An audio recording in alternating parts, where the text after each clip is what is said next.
Bienvenue dans cette vidéo sur les transferts thermiques. Je commencerai par faire quelques petits rappels de collège sur les états de la matière.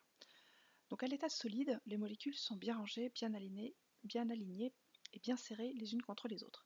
À l'état liquide, les molécules sont toujours bien serrées les unes contre les autres, mais elles commencent à bouger, on a une augmentation du désordre, elles ne sont plus alignées. À l'état gazeux, les molécules sont complètement dispersées et désordonnées. Les différents noms des changements d'état, donc le passage de l'état gazeux à l'état liquide s'appelle la liquéfaction, l'inverse c'est la vaporisation. Le passage de liquide à solide, c'est la solidification, l'inverse étant la fusion.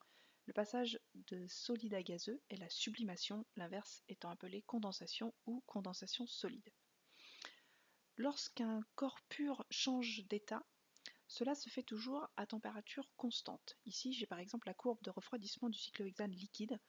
À partir du moment où on a l'apparition du premier cristal de cyclohexane jusqu'à la disparition de la dernière goutte de liquide, la température reste constante. Cette remarque n'est valable que pour les corps purs.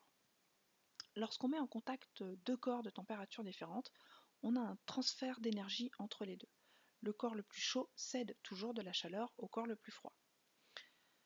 Ce transfert thermique peut avoir deux conséquences, soit l'augmentation de la température du corps qui était le plus froid, la diminution de la température du corps qui était le plus chaud, soit carrément un changement d'état.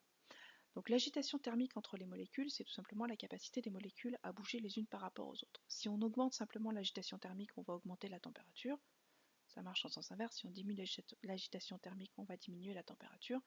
Si l'agitation thermique augmente suffisamment pour augmenter le désordre, on va à ce moment-là changer d'état, passer de liquide à gazeux ou de solide à liquide. Si à l'inverse on diminue le désordre, on passe de l'état gazeux à l'état liquide ou de liquide à solide.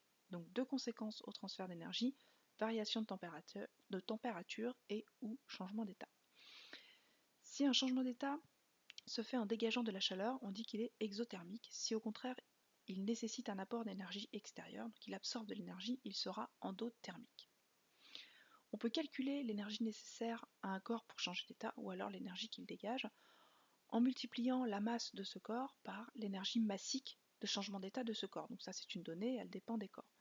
Il faudra juste bien vérifier qu'on a atteint la température de changement d'état du corps en question. Et on peut calculer également la variation de l'énergie nécessaire à la variation de température d'un corps.